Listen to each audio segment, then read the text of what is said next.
Hello, my name is Caitlin, and today I'm going to talk about the movie M3gan. It either came out in December 2022 or January 2023, depending where you live. I wasn't going to watch this movie at first just because horror is not really what I'm into that much. And I initially thought it was just some cheesy January movie that was going to be forgettable. I was wrong. Apparently it was really good, and once I finally watched it, I think I have a lot to say about it, because what really fascinated me was the human and robot interactions and the idea of robots replacing people in our lives, which has also been explored in other media, but I think this movie did a pretty good job at it.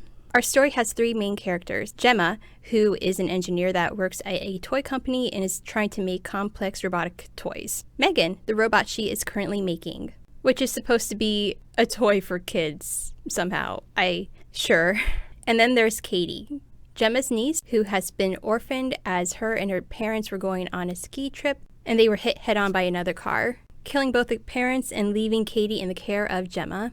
The movie actually opens up on a commercial that looks like an SNL parody about a toy that's a rip-off of the Funzo from The Simpsons. It's called Perpetual Pets. Katie has one. Gemma gave it to her. Gemma also invented it. And it doesn't look too far off in regards to being an actual toy that someone would create eventually for kids. A toy that you play with, but you also need an app to play with it and buy stuff for it. Sure. That seems like something that would happen in the future. Gemma's boss also isn't really happy about M3gan just because Gemma wasn't telling him about it, and her team were making M3gan in secret. Pretty much. He isn't happy about it. They wasted like $100,000, probably more, to make M3gan. And she still isn't working as well as they would like. Even once Katie comes to live with Gemma, Gemma has like no idea what to do. She doesn't comfort her. She can't really communicate too much with her. And she has no idea how to integrate Katie into her life because her life is pretty much her and work. Once introducing Katie to her old college project Bruce, some other robot that you control, she dives in even harder to work on M3gan. And once she's completed enough, she takes Katie to her office and introduces her to M3gan in front of her boss, just so he can see how good of an idea this is. He loves it, jumps on it right away, and he wants to just get this thing out there, launch it, and just put it in production, which seems crazy to me. There's literally only one M3gan. This is the one interaction with a kid that they've had. There's no parental controls, but what do I know? I don't work in tech.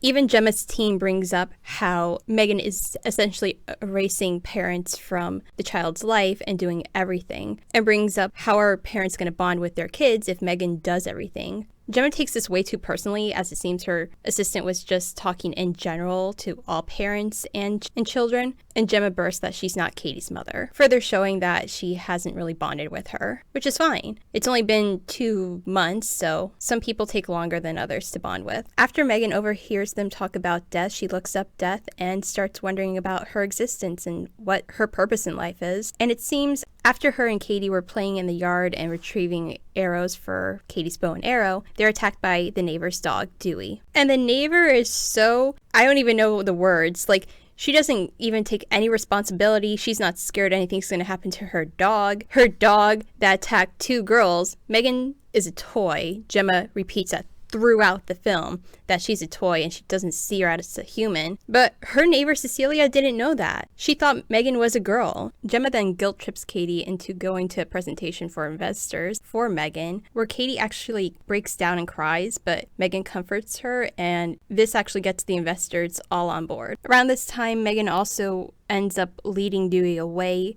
mimicking his owner's voice and killing him, then killing the neighbor Cecilia. Gemma also tries to be a actual parental figure in M3gan's life and get her enrolled in school. So they go to this tryout school day thing where a bully hurts Katie in the woods with some chestnut or something, and M3gan shows up. He runs off with M3gan when she refuses to play with him, and she ends up killing him too. After which, Gemma becomes suspicious of what's going on with M3gan, tricking her with a pen and taking her back to the lab, which causes Katie to freak out. She cannot cope or deal with anything, like just existing and sitting there without M3gan. After Katie nearly attacks her therapist and slaps Gemma, she becomes super calm, and the two of them head home. And while M3gan's in the lab, she escapes, sets the place on fire, and kills 2 more people. Heading back to the house where she confronts Gemma yet again and tries to reason with her, because she knows without Gemma there's little chance of her actually being able to exist in the world with Katie. Katie shows up and saves the day with Bruce, the robot that was introduced to us earlier in the film. But oh, there we go. We see the light on the home Alexa ripoff thing. And it's already been confirmed that we're going to have a M3gan 2.0 in 2025. She's probably going to look like this. So there's a surprising amount going on in the movie M3gan. There's grief, not being able to deal with grief, motherhood or parenthood. And with M3gan, I got a real feeling of oldest child syndrome or oldest daughter syndrome, you know? M3gan says herself to Gemma that she put a learning program in her that she barely understood and left M3gan to figure it out all on her own. And now Gemma is using M3gan to basically raise Katie. With real human children, this is called parentification. It's a form of abuse, and many people have dealt with it. Gemma also is a workaholic that has no work-life balance, mostly because she doesn't have a life outside of work. And other than putting Katie with a therapist, she doesn't really do much until she apologizes and tells Katie that she wants to just focus on her from now on. All the cast do a good job with the acting, except Katie, but you know, how hard are you going to be on a child actor? 1 minute she's freaking out, destroying the place, attacking people, and the next she's calmly describing exactly how she's feeling. But again, it's child acting, so not much you can do about it. The girl who's actually playing M3gan, Amy Donald, I believe her name is, she actually choreographed the dance sequence during her murder spree. That became like huge on TikTok. And that's like so impressive. Basically a 10-year-old or 11-year-old went viral. But going back to the parentification of M3gan, I felt really bad for her. She didn't really know what her purpose was in life, and then after the dog attack, that's when her murder side turned up. I don't know. It's kind of like she was at her limit and then snapped. And it reminded me a lot of this manga / anime called Chobit. It's from the early 2000s, and it's about a world where computers and all electronics are getting replaced by human-shaped electronics, which is bizarre in itself. Do you want this human-shaped cell phone to carry around? But in that series, you have the same issue of all this human-shaped robot replacing people. There are guys going out there marrying robots because they've become so obsessed with them that they have no interest interacting with people, even when the other people are their wives or kids or anyone else. And I honestly couldn't help but think during the news segment talking about M3gan and how she can be customized and everything, there's going to be a bunch of creeps buying her and customizing her into their ideal woman. You know it's going to happen. And while at the end of Chobit, the message is like love is love, and some humans like humans, and some